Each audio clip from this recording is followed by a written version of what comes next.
The rain didn't come gently. It poured from the sky in thick sheets, slamming down for days without pause. The air was heavy, smelling of wet stone and soil. Rooftops echoed with a hammering sound, constant, loud, and unrelenting.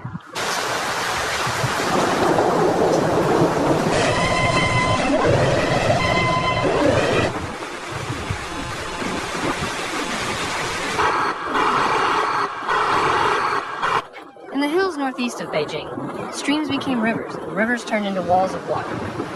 Roads that once connected towns disappeared under the rising current. Cars sat half submerged. Pavement buckled. Villages vanished into pools of brown water.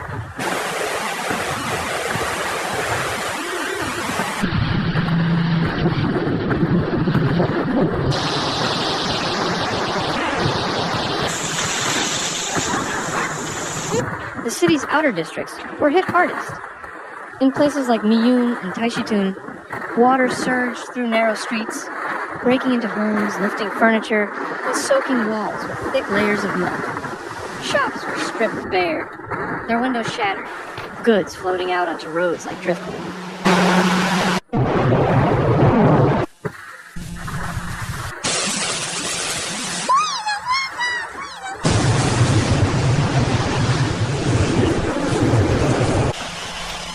Farmland didn't escape either. Fields were swallowed in hours. Seedlings just weeks into the season drowned. Orchards were wrecked, and irrigation systems were torn from the ground. In the lowlands, where water collected fastest, entire plots looked like lakes.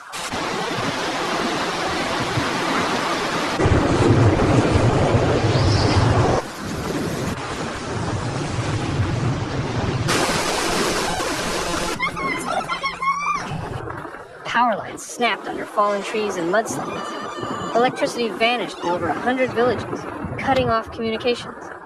Without signal or light, some communities waited in silence, not knowing what was coming next.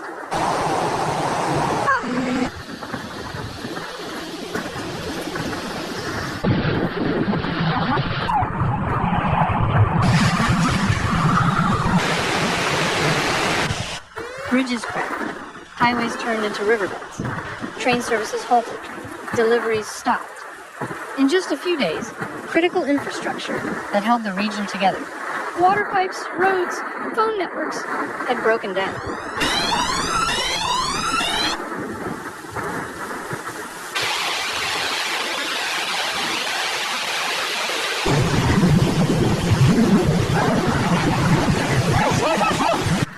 Emergency crews were stretched thin. Bulldozers cleared fallen trees while rescue teams waded through chest-deep water to reach stranded families. Schools were turned into shelters. Evacuation buses rolled in and out through narrow, wet mountain roads.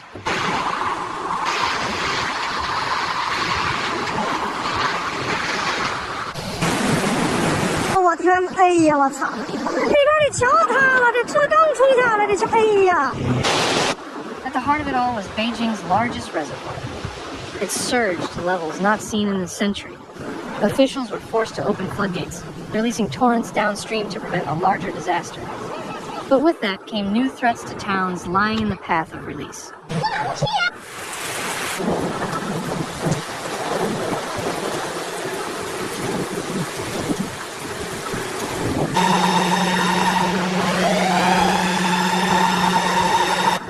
Drainage systems in the city, designed for normal summer storms, failed.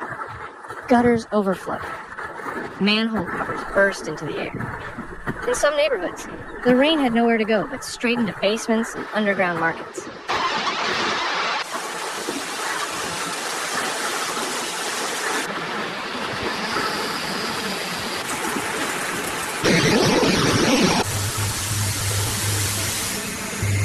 Rural canals, especially older ones, were overwhelmed. Years of silt buildup had narrowed their flow. When the water came fast, it spilled out, flooding roads and farmland. Embankments crumbled. Whole stretches of countryside disappeared beneath the flood.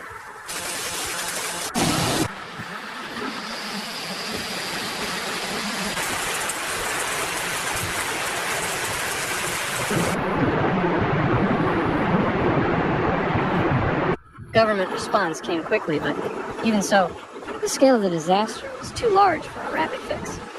Restoration crews began work on broken bridges, damaged rail lines, and water pumps. But the cleanup would take weeks, if not longer.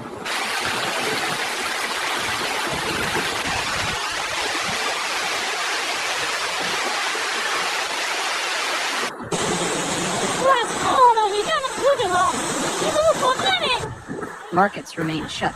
Schools stayed closed. Many families returned to homes that now smelled of mold and mildew. Their walls cracked, their belongings ruined.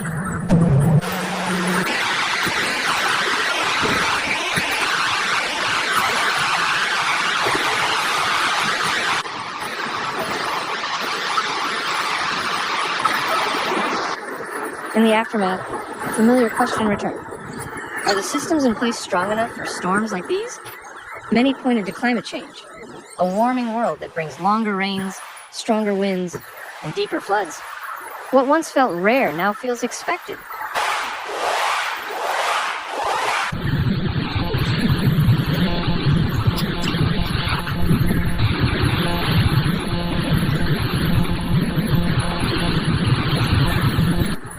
But in the silence after the storm, the focus wasn't on blame.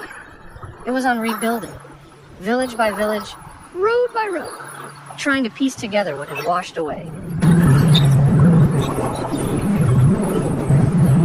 Thanks for watching Severe Weather, where we break down the facts behind nature's most intense moments. If you found this video helpful, please like, comment, and subscribe. Your support keeps this channel going. Hit the bell so you never miss a real, calm, and clear report. Note, some footage in this video may be used for illustration and may not show the exact event described. See you in the next one. Stay informed, stay safe.